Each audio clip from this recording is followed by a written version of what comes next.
Hi, everyone, and welcome to another episode of the Grey Fox Latin Teacher Podcast. I'm Costas, and I'm here today with Andrew. Hey there, Costas. It's great to be with you as always. As always for me as well, and we have yet another riveting discussion here today in which groundbreaking concepts of pedagogy will be imparted upon those fortunate enough to be listening. All right, maybe that's a stretch. I feel very fortunate already. But what we will be talking about today is something that we feel is of great importance, as always, to Latin teachers, which is why we're here for all of you. Today's topic of discussion is visual aids in the Latin classroom. Why should we use visual aids? Andrew?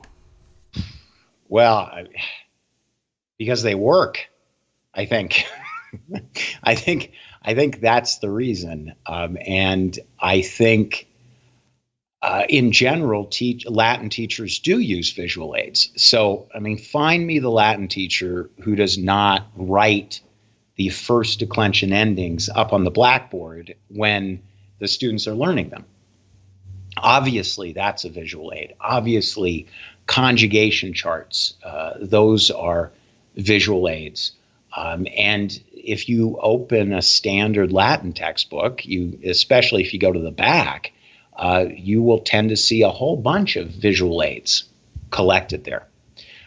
Now, those aren't the only types of visual aids there. That type is visual aids just with words in them. Of course, and let's be clear about this. We're not saying that these, of course, are not important in their own way. I think most of us who learned Latin certainly had contact with these things. I know I did. Now, I'm strange. I think we can all agree on that. Yes, we agree. Thank you. So what I used to do was when I got my first Latin dictionary, I would go right to the part where the charts were, and I would just sort of take my time enjoying them, let's say. Now, that's not a normal thing for most people to do.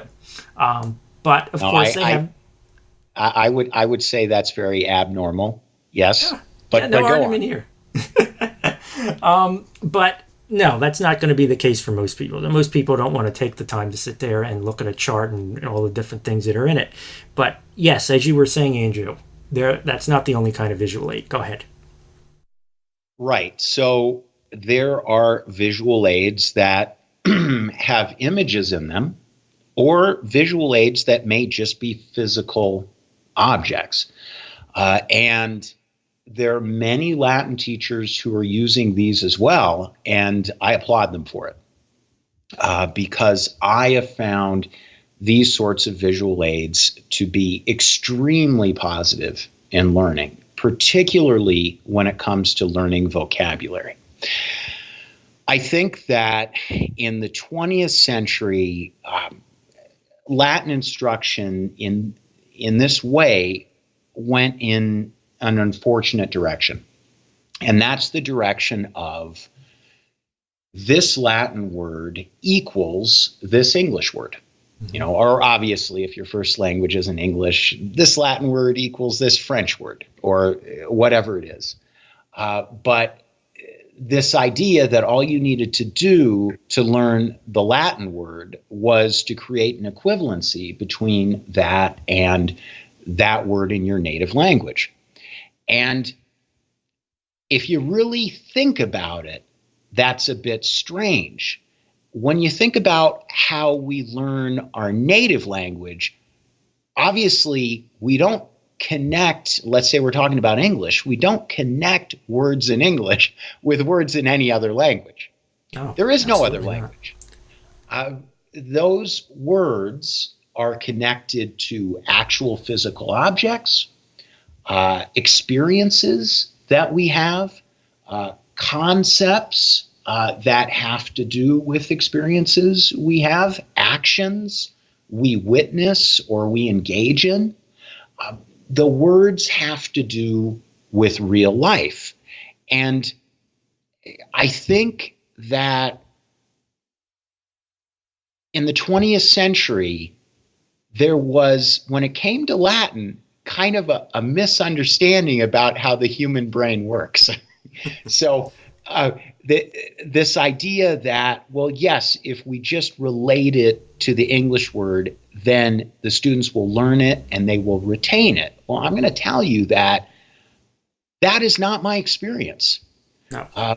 My experience is that students, I had a very hard time, and my students have had a very hard time retaining vocabulary in that way. But I want to throw this back to you. I mean, what's your experience been with this, Kostas? My experience has been exactly that, and you touched on why this is so very important. So the initial question of why should we use visual aids, that's the answer: retention of vocabulary, because as we have both experienced, doubtlessly, I think, a number of students have a difficult time retaining Latin vocabulary. And, it may be this way in other languages as well. We're only speaking of Latin today, but I'm sure it applies just the same.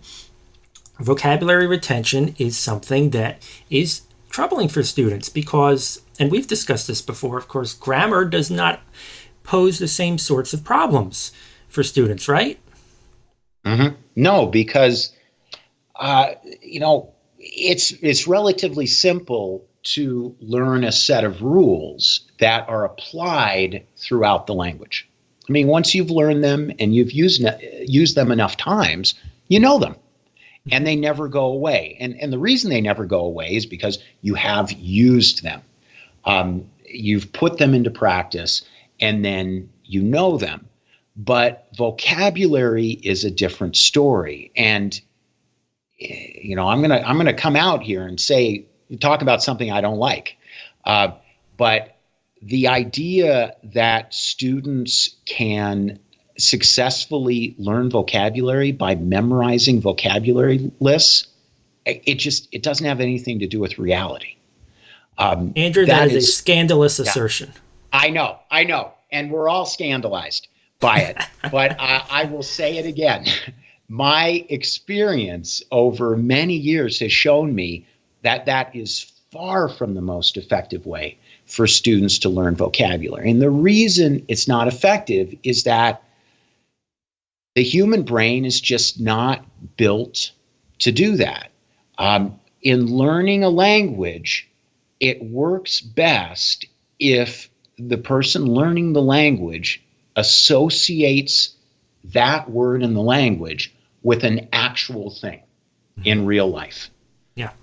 If that doesn't happen, then you're creating this odd extra step.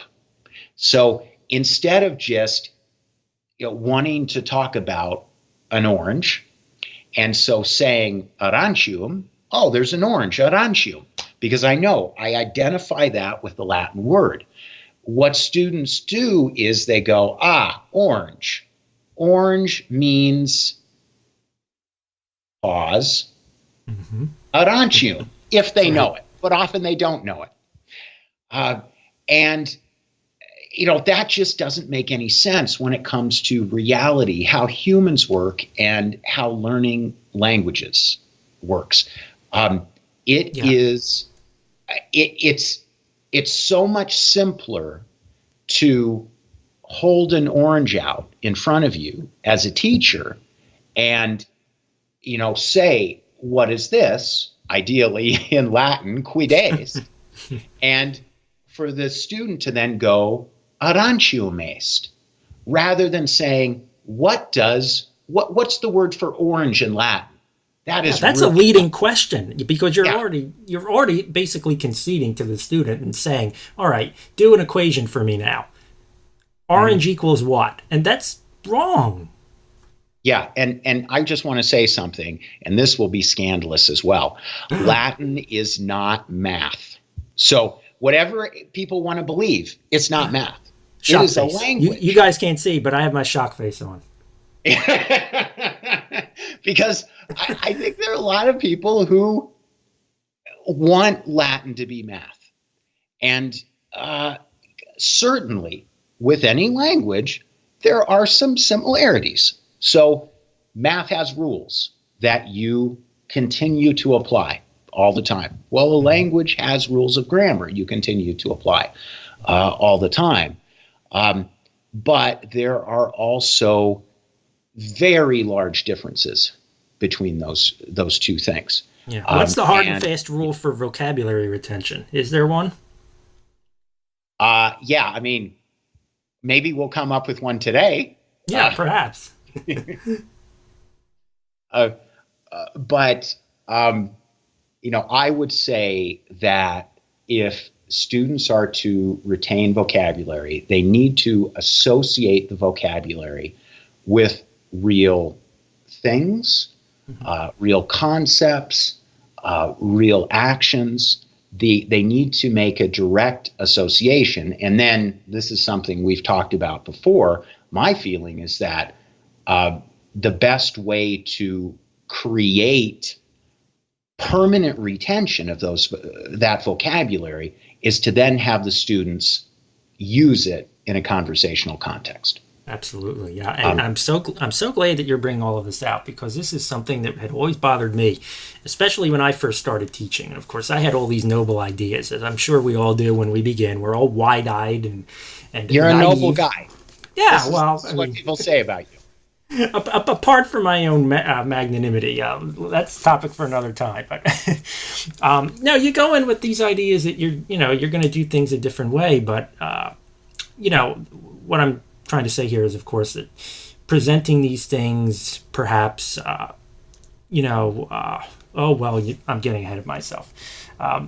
We'll get into this a little bit later, but the point I was trying to make, let's circle back now. Sorry for the round trip. The point I was trying to make was that the idea with visual aids is to help cut away the middleman. I call it the middleman. So that equals sign, that time that it takes the student to sit there and think in their brains, orange, aranchum. We want to shrink that guy down to a microscopic size, preferably to the point where he no longer exists. And a student can see an orange and think to themselves, that's not an orange, that's an aranchum. And that's what visual aids can do in this endeavor. How does this relate to Latin? Well, I think that's how it relates. Why should Latin be any different? We see visual aids in other languages. We see them in modern languages. Why should Latin be any different? And this sort of harkens back to our previous episode when we talked about conversation, as you had just mentioned right now, Andrew, treating the language as a spoken language and using it as such. Mm-hmm. And, why is it so easy for us to read English? Why can we just speed right through a book without any trouble at all? We get through a page in under a minute, maybe. Maybe it takes a little bit longer, but we move quickly. We're able to read, in fact, more quickly than we can speak, or at least I am. So I don't speak that fast. Maybe some people speak faster than I do, but still, we're able to read very quickly because we know the meaning of every word instantly. Mm-hmm. We don't have to do any work to get that meaning. We're able to, and that combines with having a very good intuitive understanding of English grammar as well. So we can read a sentence and we don't have to ask ourselves questions about how that sentence is put together, what the grammar is of that sentence. Now, clearly, when you're starting to learn a language, these things go more slowly. You have to ask yourself lots of questions about grammar, and perhaps you won't be able to recall the meaning of a word as quickly as you want to, but the goal should be to get there, to get to the point where you can use or understand not just an individual word, but entire sentences without any effort at all very quickly. And I understand that in a lot of cases, maybe that isn't the goal. Maybe teachers have goals that are slightly less grand, but I really think that should always be the goal. Because if that's your goal and you're working toward that, then no matter how far the students go, maybe they only do a couple years, maybe they only do 3 years, 4 years, however far they go, the education and the language they receive in that period of time will be far better and more efficient than it would have been if you decided from the beginning, well, I'm not going to even bother with that. I'm just going to do things this way, which is maybe I feel it's the normal way, the comfortable way. But my experience is that the results can be a lot better than that. Yeah. And it's all about results, isn't it? I mean, we spend so much time, I think, getting caught up in methodologies and, obviously, certain people are risk averse, let's say, and they wouldn't even consider doing something. But at the end of the day, results are what matter. And, both of us, we're resultists, I think, and we want to do what works best for the student. And, I kind of liken it to the game of football. Of course, football started out, they just ran the ball all the time. They had this thing called the wing T. And eventually people caught on to that. And it wasn't so effective anymore. So they came up with the idea that they should throw the football around a little bit. Now, am I comparing using visual aids in your classroom to the revolution of the forward pass?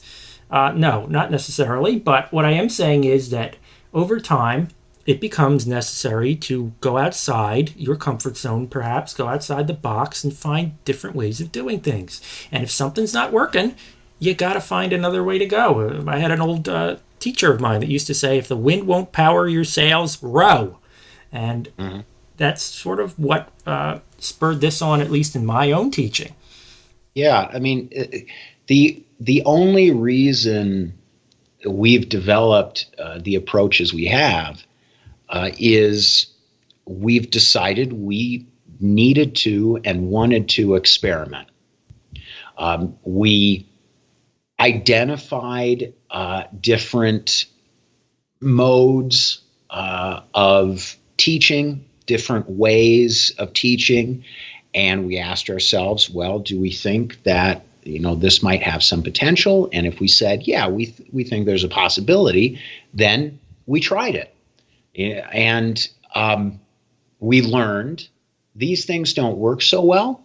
These other things work a lot better. So I was going to say. I just wanted to say one of those things that worked a lot better was visual aids. So absolutely. Coming back to the topic. Yeah, so naturally then the question would be, what sorts of visual aids can be most helpful in this? Now, before we get a chance to talk about that, let's take a quick time out for a message from Gray Fox Tutors. Thanks so much for listening to the Gray Fox Latin Teachers podcast. I'd like to talk for a minute about how you can help sustain all of our free Gray Fox Latin teacher resources, including our conversational Latin textbook, Latin podcasts, Latin resources archives, and conversational Latin Skype workshops for Latin teachers. Gray Fox believes in giving back. We do charge students for tutoring and classes, but because we believe Latin is for everyone and not just the few, we also offer free professional development workshops for teachers. So that we can keep on offering and expanding these opportunities, please consider referring people who need tutoring or are interested in languages beyond your purview. If you have a student whose complicated schedule makes meeting in person with a tutor difficult, please consider referring him or her to Gray Fox. Because our tutors and teachers are located in multiple time zones and all tutoring is done online, there will always be a tutor available at the time you need. If your students are frustrated by tutoring from peers or college students who disappear as soon as midterms start, please consider referring them to Gray Fox. We've been in operation since 2008, employing several dozen elite tutors. We are reliable and always available. And we're back and talking about visual aids in the Latin classroom. And when we left before the break, we were just about to broach the subject of what sorts of visual aids can be most helpful in teaching Latin. Okay, well, I've thought a lot about this, and we've created quite a few different materials. I've come up with the concepts for the materials.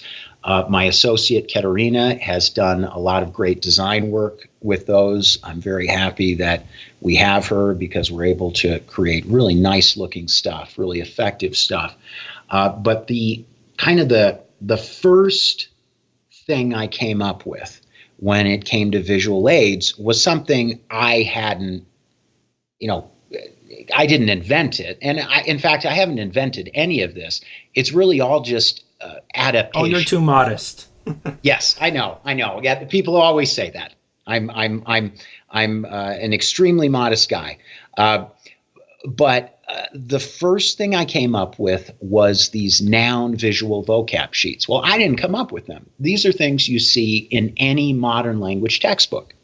In every chapter, there will be at least one page, probably multiple pages, in which they'll show the vocabulary for the chapter. But they won't just have a list. They will actually have pictures that go along with each vocabulary word. This is standard for modern language textbooks. And I remember asking myself, why don't they do this in Latin textbooks? It clearly works. And, when I was learning modern languages, it worked for me. Yeah. Having that visual, being able to, as you say, Kostas, cut out the middleman and directly associate the word with an image works so much better than saying, arancium equals orange, which the brain just does not handle very well. Right. And to answer that question, once again, I believe this sort of goes back to our discussion from last week, where Latin is not treated as a spoken language. It's still this idea of Latin not being a living language, and so they treat it differently. They think, well, it's sufficient to just learn it by looking at words off of a page, and we don't have to do any of these things that we do with modern languages because no one will ever speak it. And that shouldn't change the way you teach the language. Perhaps you're not going to speak Latin. Maybe you're not going to be around people that aren't going to speak Latin. They're going to speak Latin. That shouldn't change the way that you learn it, though, because good learning, good effective instruction should be universal in the arena of foreign languages, at least in my opinion. Yeah, well, absolutely. I think there are lots of things in life that sound reasonable at first. So somebody says it, and maybe you're not an expert in that thing, but you hear it and you go, yeah, that makes sense to me. I'm just a normal schmo. I'm not an expert in this, but it makes sense. If somebody came up to me and I knew nothing about Latin and said, well, there's all this wasted time speaking the language. Let's just cut all that out because that's just wasted time. And let's just focus on reading the language. Now, I don't know that much about language. That might sound reasonable. And in fact, I think over the years, there are a lot of people who felt that sounded reasonable. Yeah. When in fact, if you know anything about how languages are learned, it makes no sense at all. And that's what you were saying, Kostas.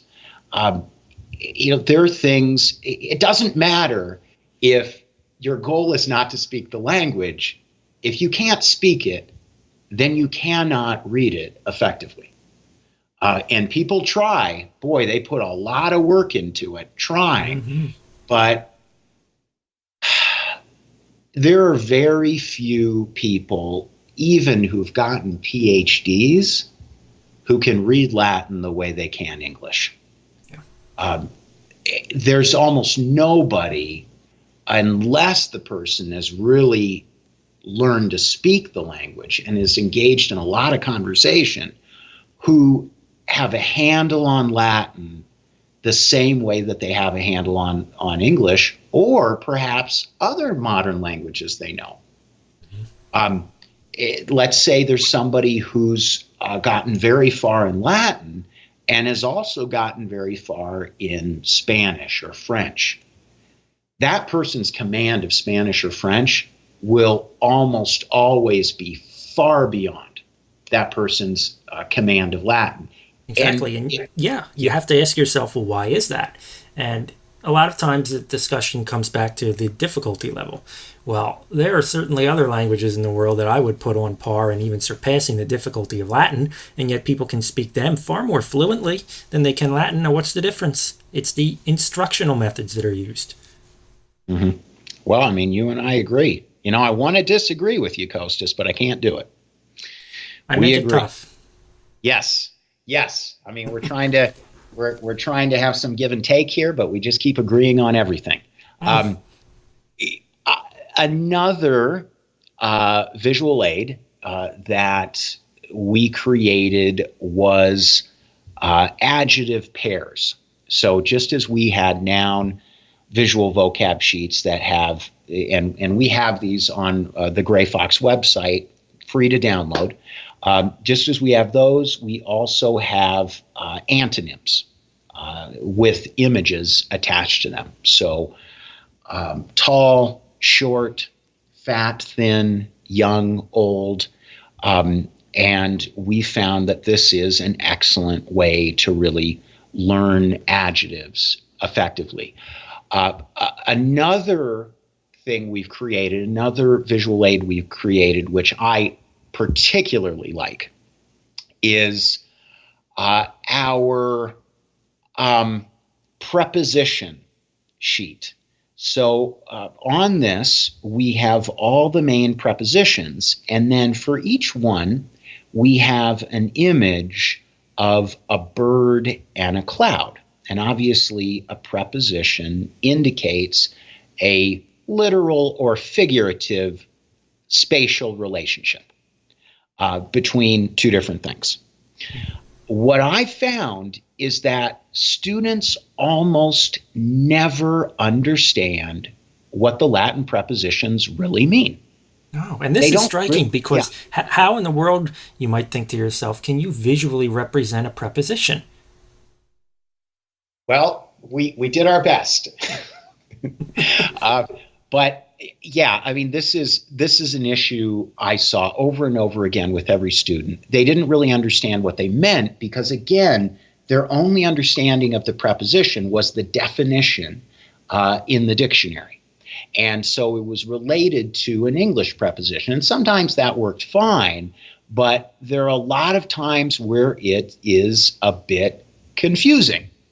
And how do we learn what English prepositions mean? Well, context. We use them in lots of different contexts, and we figure out this is what this represents. Well, in this preposition visual aid, we have the bird interacting with the cloud in a number of different ways. The bird may be on the cloud, it may be under the cloud, it may be beside the cloud, or it may be flying through the cloud. It may be flying over the cloud. It may be flying around the cloud. So we have done our best to represent what the preposition actually means. And again, I think this is a far better way to teach the meaning of these words. So back to you, Costas. I mean, what do you think about the preposition sheet we created and the concept of doing this visually rather than, saying the Latin preposition is equivalent to maybe these English prepositions? Yeah, well, I very much love the preposition sheets, as you do. I look at them as little mini stories being told with a bird, a cloud, and a preposition. Those are the principal characters in each little story that we have, but they're always there, and they're always showing something. And as I mentioned, it's so difficult to get students to understand prepositions. I mean, assuming you can get past the idea of telling them what parts of speech are, which is another topic entirely, but how do you show a preposition? Well, it's difficult to get them to understand even the raw concept of what a preposition is, let alone be able to visually represent it. And when you can do that, as I believe we have effectively done here, it makes things so much clearer. It's just there. You can just see it. Mm-hmm. Yeah, I think it's extremely difficult to explain to students just using words the difference between day, X, and ob. But if you give them a visual, suddenly it makes sense. Yeah. They can see what that actually means, what the real physical difference is between those. And so anyway, this was, as with everything I've done, I've seen a problem and I've tried to create a solution for that problem. Now, maybe it isn't always a perfect solution, but we're certainly trying to get there. We're doing what we can to improve our teaching methods for Latin. And if something works and we like it, we continue to use it. If we find something doesn't work as well, then we may move away from that. Now, we also have created a whole bunch of visual aids that are just words, maybe the standard ones. And, as we noted before, we're not against that. So I believe that these visual aids that are just words are extremely important and that they should be used, but that you should simultaneously use visual aids that are images, that have images in them, or actual physical objects. Yes. And they should be done in tandem. There's absolutely no reason why you can't use both. I mean, we have this mentality, I think, where it has to be either or. No, not necessarily, such is the case here. Right, and I'm gonna say something a little bit political here, but I think that there's a certain amount of extremism, unfortunately, that exists in the world of Latin education. And I understand why people are sort of attracted to a unified approach. They like the idea of, this is how you do it. I'm going to follow this to the letter. That will get me where I need to go. Well, certainly that's simpler, but I'm not sure that things work that way in real life. I think a good teacher should really be on a journey to figure out the best way to educate students and the best way to get the results you as a teacher really want. And of course, in this podcast, one thing we're trying to do is we're just trying to create discussion here. Obviously, Kostas, you and I have our opinions that are based on our experiences. That doesn't mean we've experienced everything. No. That doesn't mean we know it all. Neither of us believes this. Not in the least. No. Well, I mean, you know it all, but I don't know it all. Oh, well, that's only every other Tuesday. Right. But hey, you at least have that one day. I don't have any days. But anyway, the goal needs to be, or at least my hope, is that as a community, as Latin teachers, we can move in the direction of greater student success. So greater understanding of the Latin language, greater utility with the Latin language.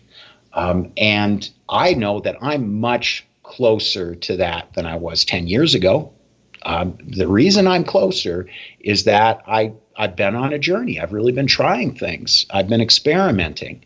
And there are lots of things I abandoned pretty quickly because I didn't feel that they were working, or often I felt that concepts were good, but they just needed to be tweaked. And I just tried different variations on those particular teaching concepts.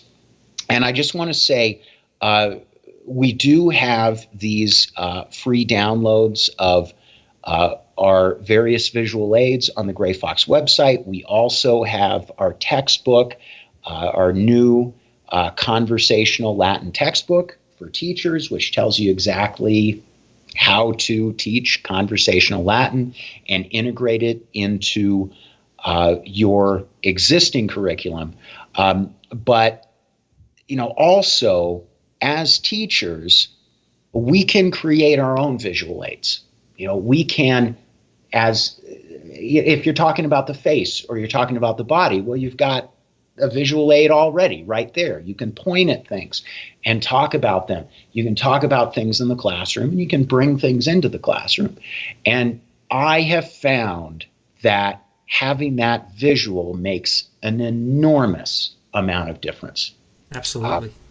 But, I'm talking, and I think, Kostas, we probably want to wrap this up for today. Yes, as much as I enjoy talking about this. I know it's about that time when we have to be getting on down a trail, but never fear, we shall return. Yes, we'll be back next week. As always, please subscribe to our podcast. And again, if you go to grayfoxtutors.com to the archives section of the website, you can download everything we were talking about today for free.